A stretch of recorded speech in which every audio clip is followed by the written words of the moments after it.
Welcome to 3 Deep, your Viking Purple podcast, brought to you by VikingsJournal.com, PurplePTSD.com, and I'm your host, Skolt Scott, Viking superfan, joined by Joe Oberle, senior writer and sports writer extraordinaire for the Journal and others, as well as Joe Johnson, who owns Purple PTSD and blogs on both.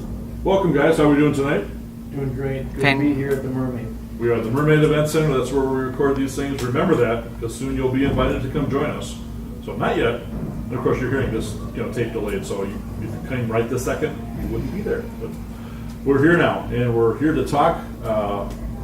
Primarily, first of all, the new stadium, U.S. Bank Stadium, aka the Purple Palace, opens up this weekend. Ribbon cutting is on Friday. Free tours on Saturday and Sunday. Who's going?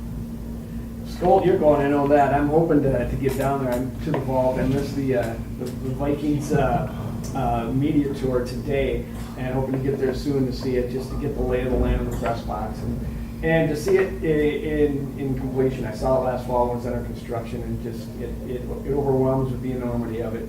And it's, you saw all these things on the internet today about people just excited, posting pictures, and boy, it gets the juices flowing in anticipation of a game coming.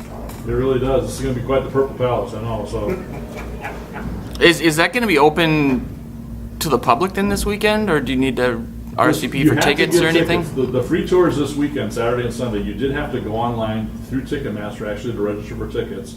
If there's still availability for that or not, now as we're speaking, I don't know. But yeah, I'm going with some family friends on Saturday, going with Viking superfan Ben, is his nickname actually, and he'll be joining us as a guest. He's part of the VWO coming up, so stay tuned for that. Also get Viking Dave on here, one of the Viking superfans.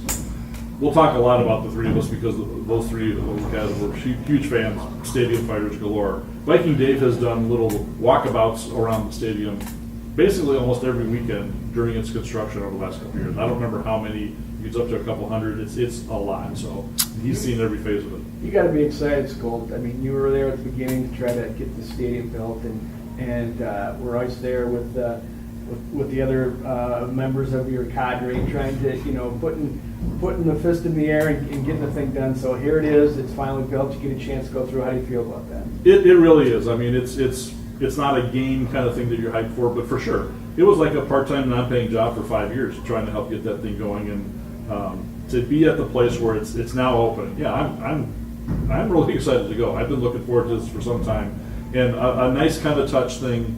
Very much, I'll give props out to Lester Bailey, the Vikings. He got in touch with the VWO last week, said that they had a small number of tickets for VWO leaders to be able to come, so that's how I'm getting in officially, which is also a smart move on their part, because some of us were going to go no matter what anyway. So they just made it, not being any kind of a gate crashing thing, but it's kind of a thank you too. I mean, maybe for your help. If anyone deserves, you guys really put in a lot of work, and well, thank you. Yes, we did a lot of, and a lot of people did a lot of work. No one VWOer can take credit. I appreciate everything that I've heard from others, but I share it with a whole bunch of brethren and sisterin, if that's a word, that were involved in the process, and we'll talk about that in episodes to come, because there's a lot of history there that's there. I know that there's a book being worked on and being written. I have no idea how well it'll capture all that or not. On the whole stadium? On the whole stadium thing. So some great stories that we had from that time. So I would love to share it when I have more VWO guests who were involved in that. That's the better way to talk about that too. So that'll be something to just kind of keep in the corner of your mind that we'll talk about on 3 Deep in the weeks and stuff to come. Maybe we even do a show just about that. I don't know, but we'll see. We can always do special shows besides talking football in each game. So. All the rules are ours. Exactly. So yeah, it's going to be exciting. Like I said, the ribbon cutting, I don't know what all that will entail. I'm sure a few long-winded politician speeches. Patting themselves on the back a bit. Well, sure. And for the ones who made it happen, there are some hardworking people at the political side too. I remember being at the stadium 2 a.m., 4 a.m. in the morning as some of these sessions go on, because they don't work on a clock when they're meeting and doing their things. And on it goes. But you see them getting it done and getting deals worked out to make it all happen. And it's all to the benefit of the state, for all the construction workers who got jobs out of this thing, from unemployment to working, which supported so many families with income. And you mentioned the construction workers. When I took my tour last fall, I got the chance to talk to one of the architects, And, you know, it was very interesting to see what he had in his mind when he was designing some of these things. But I'm a former construction worker myself, did some building and trades back in the day, and I'm sitting there thinking, looking at this place, and these guys design it, they think it up, they envision it. But it's these workers that are down there doing the brick and mortar, putting those girders up, doing that, you know, as we know, risking your life, you know. And my hat's off to a lot of those guys that just put up this just incredible stadium. It's going to be one of the best there is. It's nothing, you know, until the next one comes along and tries to beat it. It's a phenomenal edifice, and I'm so excited. I think you can marvel exactly at what humans on their scale can do on this massive scale. It is enormous. If you've seen some of even looking online and seeing some of the specs, you know, and putting to scale the Metrodome versus the Purple Palace in size and enormity, and, you know, the architecture, like you said, is one cool thing, and all the design work. How much bigger it is, which, gosh, did we plead for that? Because if you remember the Dome, and I still do, elbow room trying to get through the concourse with 20,000 people, not easy. Even in the seats. Huge restroom lines, yeah. I remember Chicago Bears fans at a Vikings Bears game in the Dome saying, "Tax us in Illinois so you get a better stadium." You know, because yeah, it was bad. So this is going to be so much toll roads every time we go down there, so we should have some. Yeah, really. Yeah. So this is going to be a beautiful place, and that there's going to be more artwork. I mean, I'm not an artsy-fartsy guy, but you know, there's going to be a lot of great art that's in there. Some of this contributed from former players that have had involvement too. I know Carl Eller has some things that are going in there, so I'm looking forward to seeing stuff like that. I read somewhere Chris Carter, they have 1,000 silver footballs hanging somewhere in honor of his 1,000 catches as a Viking. Cool. I mean, who thinks of something like that as a part of a building design? Then you put that in. How much is Chris Carter going to love that? I mean, absolutely. And I'm really surprised that they went with such a kind of avant-garde style of the stadium. You know, Minnesota always plays it so safe with 40-story skyscrapers and stuff like that. It's just amazing to see a giant, angular, black stadium in the middle of downtown, in the middle of the Skyway. I know that's me being. Yeah, wait till I'm praising it. No, I get in that Purple Palace, Joe. No, I actually really like the design. I feel like the sketches and everything that I saw, it doesn't seem to look like that. It just seems a lot darker. And I've heard from people that it's supposed to be like the basilica, and it's supposed to change, like the black is supposed to change colors over time or something. But I don't think that's true. Well, I've seen pictures taken. Again, my friend Viking Dave, who's been out there, has taken many pictures with different lighting, and there is kind of different shades that, you know, and there's things that they can do with the lights too.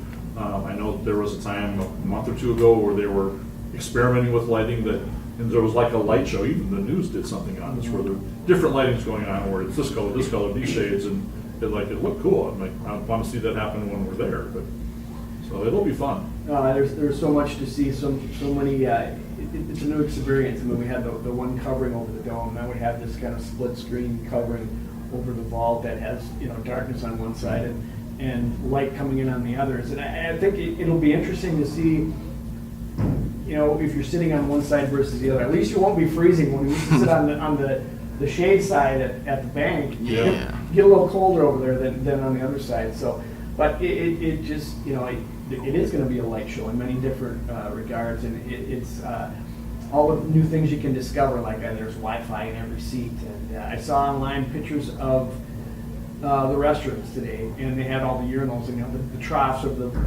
Metrodome are gone, and but you know, for what that's worth. But my thought was, it sure seems like they can get less people in there at a time, and that was the problem at the Dome, was that the lines were long. So hopefully those are bigger and there's more of them of the bathrooms, but I suppose that remains to be seen.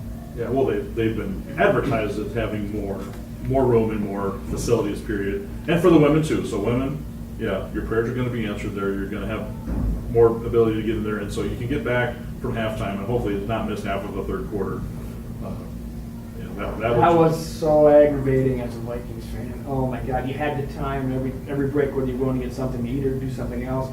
You know, go now if there's a change of possession right before a quarter, quick go get in line, get back out, because you're not going to get back out before the third score. Oh yeah, it was very strategic in the Dome. If you halftime-ish, if you're thinking about going, you needed to go with 5 minutes left in the second quarter. You could make it through then. If you waited longer than that, you're in line for the whole halftime. And if you wanted to also get something to eat or drink and then take it back to your seat, forget about it. It's like third quarter, almost fourth quarter. I'm hoping that's something that we'll no longer have to deal with. Exactly. So In the vault. I'm interested to see what the acoustics are like. Just, the Dome was such a dump, but it was so loud. There's always conspiracy theories about sound getting, piped in and everything, but I think they've taken a lot of attention to detail to the acoustics of the place and want to make sure we don't lose that advantage. That's a good point, Joe. I remember the Dome. I went to one of the first concerts there. It was Bob Dylan, Grateful Dead, and Tom Petty. Wow. And it was so bad. The sound was terrible. I mean, I remember sitting there with my wife, and a friend of mine came walking by. I saw him sit down in one spot, and then he came and sat by us and saw us and talked to us. He goes, I think you guys have found the best spot in the arena, and a place to listen to it. But it's terrible. And, they're going to have concerts here, so they must have, had got the state of the art for acoustics, I'm hoping. Yeah. that would be big. Yeah, I'm sure Luke Bryan and Metallica are expecting that to go well when those concerts come up early mid-August. So yeah, we'll see. I would have to think they would have accounted for that because in the Dome it was terrible until it got better the last year after when the roof went down and they put it back up again and fixed it. There were some extra panels that they put up there that did help. I noticed that mostly from the PA announcements and stuff like that because it used to be you could sometimes tell half the thing that the announcer was saying, and now you can kind of understand. It made a little more sense, which design is so important to those kind of things. I'm assuming that the Purple Palace will have all that in place just perfectly. But we're not excited about it, are we? Oh, we're gonna, we are. So this is gonna be fun. I've been driving by it every morning for how many years? Every day, it doesn't look like it's been changing, because you see it so often. But yeah, I'm super excited. I am too, and to see even what they do on the outside. I know that there's more to come. There's going to be that ship out there, which I always love the Viking ship. Well, even at Winter Park, just going and standing in that thing and getting pictures there was fun. But that's such a nice touch to put in there. It's such a nice extra element that we as Vikings have that no other team have. It's a great icon. It is. It's super, and it's going to be fantastic. There's going to be all those legacy bricks out there. Unfortunately, I don't have one, but I do. Do you? Good deal. Yeah. So. My wife bought us one and then one for our kids. So. Nice job, Mrs. Oberle. Yes. So, very good. So, but yeah, there's going to be so many cool things to see out there and do out there. As a super fan, that's going to be a huge play yard. When we're not tailgating and all that, but yeah, this is going to be a lot of fun. So hopefully, you'll get a chance to check it out, see it. So I know I'll be touring it, and I'm sure I will call the Purple Palace my home away from home many times because it will be. And you have season tickets, right? I do have a season ticket, yes. I heard that single game tickets go on sale tomorrow, I think. And there was actually a lot of people. I reached out to, and this might sound like a conspiracy theory, but I reached out to the chat person on Vikings.com probably 5 weeks ago to ask them when single games were going on sale, and they said they didn't have a plan to sell them at that point, which seemed odd. So I think a lot of people got the impression back in June that they weren't selling single game tickets and that you had to, pony up the seat licensing fees and all that. But they're very limited, I've heard. But there's some story online today that was talking about the prices have gone up on the secondary market, and extremely so for the Packer game. I can't imagine. $407 for a $198 ticket, I guess is what they're going for right now, which didn't seem that high, but it was evolving. It's the way they were describing it, they've taken a jump. All the tickets have taken a jump this year, and especially this opening one.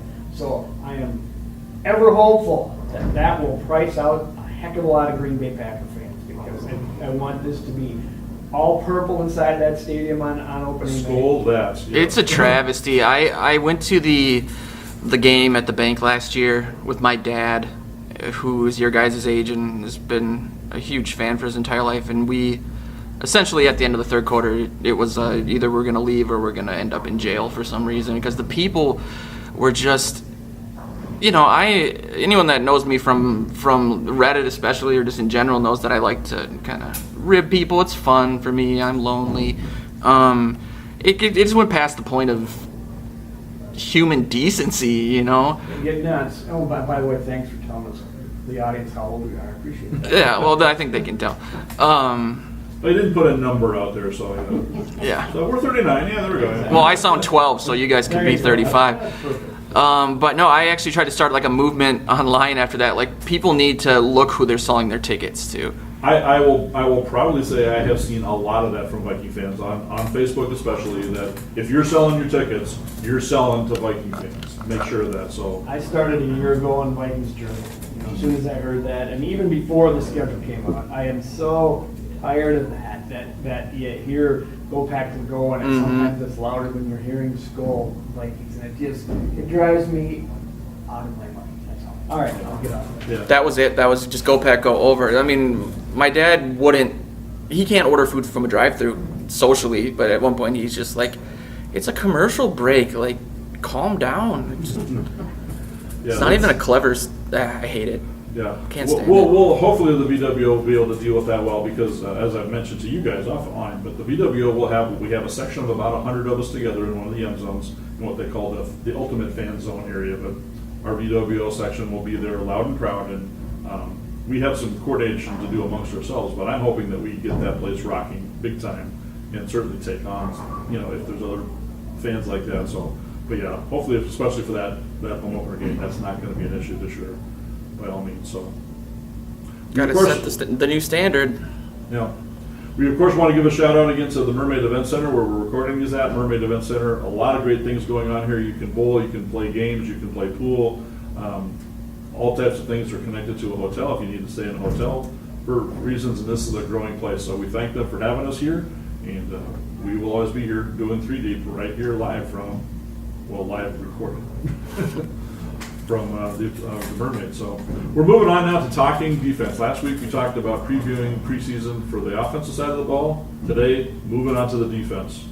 So, Mr. Oberle, where would you like to start that out? Well, I didn't think we had to talk about it because Zimmer ended OTAs a day early. He must feel everything's ready. He's the head guy for the defense. No, I'm kidding.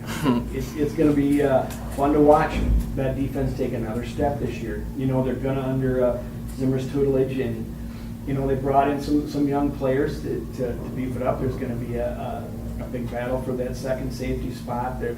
I personally think Daniil Hunter is going to take another step, a huge one this year, and you're going to start seeing a little bit less of Brian Robeson in his end spot by moving him around even more than they did last year. I think I'm a little concerned about the health of the interior defensive linemen. They missed most of OTAs, Sharif and Limbo Joseph, and as did at linebacker did Barr. What the heck is his first name? Anthony Barr. Thank you. Sure. And a little concerned. Zimmer said, "Oh, they're going to be fine for camp." And I want to see him out there that first day because it really is going to come down to health for these teams, and in this division, they're as good as or better than the Packers and the Bears and the Lions. Easily we have the best defense in the Exactly. division, one of the tops in the NFC. And those teams all have really good quarterbacks, so it is a huge key for the Vikings, and it's going to be fun to watch in that game. Yeah. Health is an issue, though. You mentioned Barr, and I guess I would wonder. I don't know. Obviously, you're the one who gets to go to these things, and if they're holding him out for certain things and certain reasons, or whether just because they want to see other guys, because there's some other linebackers out there who want to earn their keep in that secondary or in the backup positions for linebackers too, which is some good battles. But Remember Barr last year, he sat out at the beginning of camp with this knee that had lingered from his rookie season. So And he came in kind of out of shape, if I remember. Yeah. And I don't know if they're just trying to prevent something like that again, because Zimmer won't say. He never, people will ask, and he's not going to say. So it remains to be seen what's up. But I hope he's ready to go when that camp starts. yeah, Barr really is a beast. I mean, I've been so impressed with the play that he can put out there on the field and the effort. And I've met him twice, and impressive guy just to meet, and physical specimen kind of thing. So. Did you guys see the Sports Illustrated article this week? They were creating a 5-year defensive dynasty team, players you would take to be a dynasty in 2020, 2021. Barr made it. He was the only Viking that made it, which made a lot of sense. But yeah, you know, 2 years now he's been banged up a lot. So he's like you said, he's a huge guy. On the other side of the coin, from all the positive talk about the injuries are positive, but positive talk about the defense. I mean, there's plenty of people that are saying the defense is going to, you know, raise this team up, and they're a team to watch going forward. I don't know if they're there just yet. You got to see Trey Waynes, you know, get into the starting lineup and take over, so they don't have to have a 37-year-old cornerback out there. You have to see Greenway is going to play this year, but they're going to start phasing him out even more. You got to have somebody step into that other linebacker spot. Sure. And you know, even Xavier Rhodes, as much as I like him and as much as I thought he really did take a step last year, and it's figuring out Zimmer's complex defense, that you want to see him just be locked in and locked down the entire season. And that's what I think they're going to need to do to really make that step and become the defense like people talk about Seattle or Denver and putting them in that category. I don't know if they can quite yet until I see some of that. That's my thought. Yeah, I mean, it's amazing that we were in the top 5 for points allowed last year with that many, I wouldn't say question marks, but there are more question marks, I guess, on defense than there are on offense. You know, the good thing is we have a lot of depth. We're young. I think, you know, before Zimmer took over, we were worse than the league. Oh, the depth they have at you know, we were talking about those quarterbacks, but that's the other side of it. All that depth, you know, Trey Waynes and Terrence Newman and Xavier Rhodes and McKenzie. Yes, captain, and then the rookie Alexander. You know, we're finally deep at the position. Before, it wasn't that long ago that Marcus Sherrills was playing a lion's share of the snaps because the front lines were injured, and so it's wonderful. The drop off won't be bad, but you just want to see that front line really step up. Yeah, well, in the defense, you need it ideally strong. You know, selfishly, you want it strong at all units because you want your line putting on the pressure, pressuring the quarterback, all that kind of stuff. But when our DBs, and going back, not now, but a few years ago, when the DBs weren't strong enough to hold out, or, you know, to keep anybody from getting open, so that you're getting some pressure on, but then they're getting the passes released because people are getting open. So yeah, if Trey Waynes can step up and be a solid corner, and if Rhodes can be a shutdown corner, and you have Newman contributing to that whole thing, so that these guys aren't open, so those quarterbacks aren't getting the time to catch that open guy. Now it's taking a second or two longer. So now hopefully Daniil and him stepping up gets it, that Robeson, while he's playing, gets it, that Griffin comes in and just becomes a sack monster and gets to do the sack daddy stuff. And, you know, and Linville and Sharif, that they add that pressure so that our purple people eaters become another unit like that again. That's good to mention Harrison Griffin. I almost don't mention him because I'm obviously taking him for granted. He's gotten so good over the past few years, and he's going to be there. He's solid, you know. But you want to see him to be even more the sack daddy, as you said. And I think the key for the defense is obviously not breaking any stories here, but the rushing defense just needs to improve. And coming from the last decade of not having a 100-yard rusher for how many seasons, it's just to be honest, I'm surprised that that's so much of an issue with Joseph being there and Sharif Floyd. I think Greenway is a liability in the pass, but he's decent in the run. Or do I have that backwards? No, he is.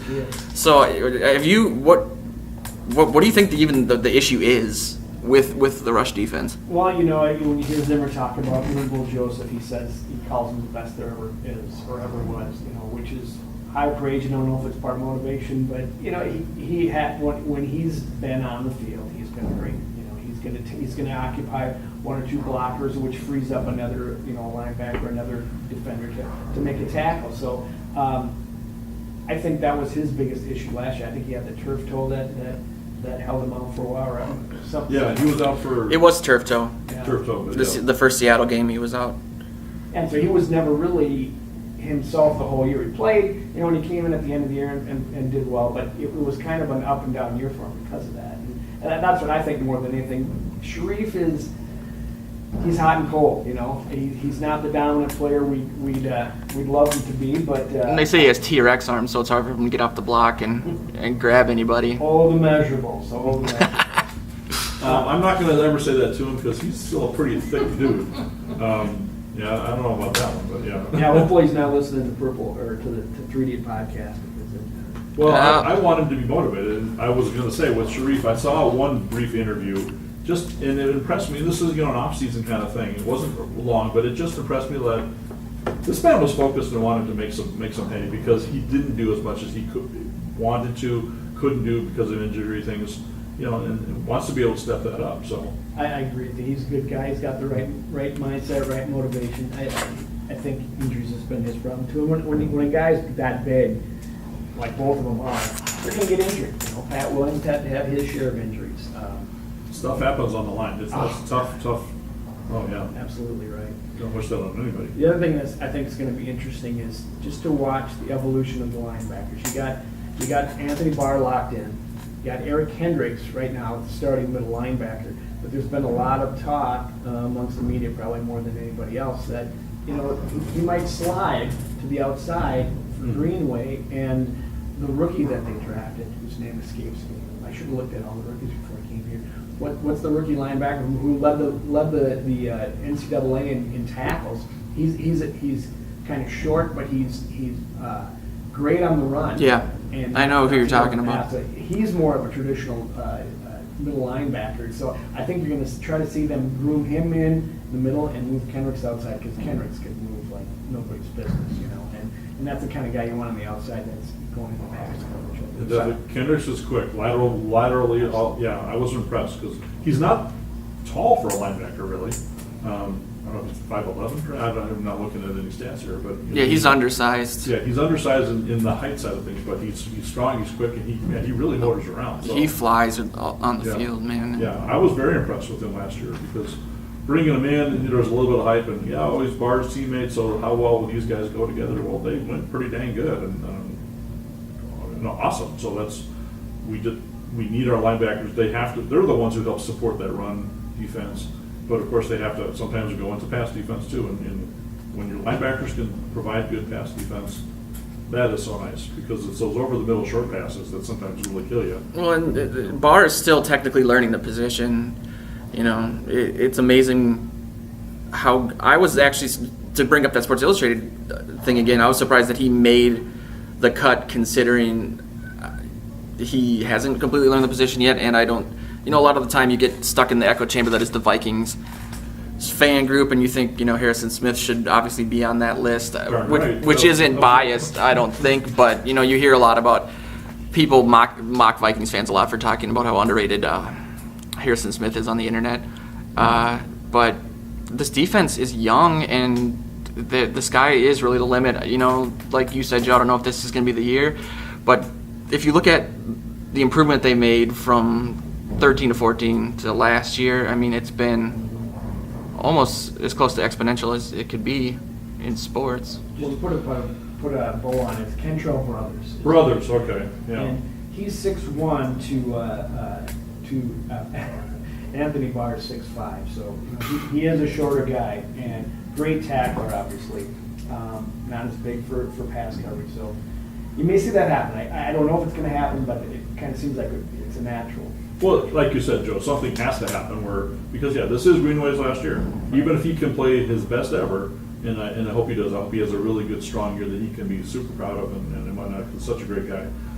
But this is last year, and he has to be then replaced. So someone needs to be able to make that move to step that up. So whether he's there or you move Kendricks and shift it around, that we have that in place so that our linebacking group is solid. And Joe J, as you were just saying too, with the age of the unit, that's one of the things when I look at. We'll lose Greenway. Robeson's probably maybe one of the next ones who will age out. But that's not that much age overall. That's too bad. And you got the ability for these guys, health staying all what it is, to be together for a good chunk of time. So yeah, they're a younger team. A team that's going to be good at keep adding pieces like this and get on the same page with Zimmer. It'll be good for a while. With a good young offensive group growing at the same time, we could be a team that's contending for a long time and winning those Super Bowls, plural. Good old days when you just every year you knew they were going to be in contention. Oh yeah, back in the 70s. Yeah, we're going to win our division and see what we do in the playoffs. That's how you tell them how old you are. Yeah. Okay. Well, thanks again for tuning in to 3 Deep. We hope you enjoyed this show, and again, we're coming at you every week. on VikingsJournal.com, PurplePTSD.com, and more websites are picking us up too. So, Skol Vikings, Skolt has spoken.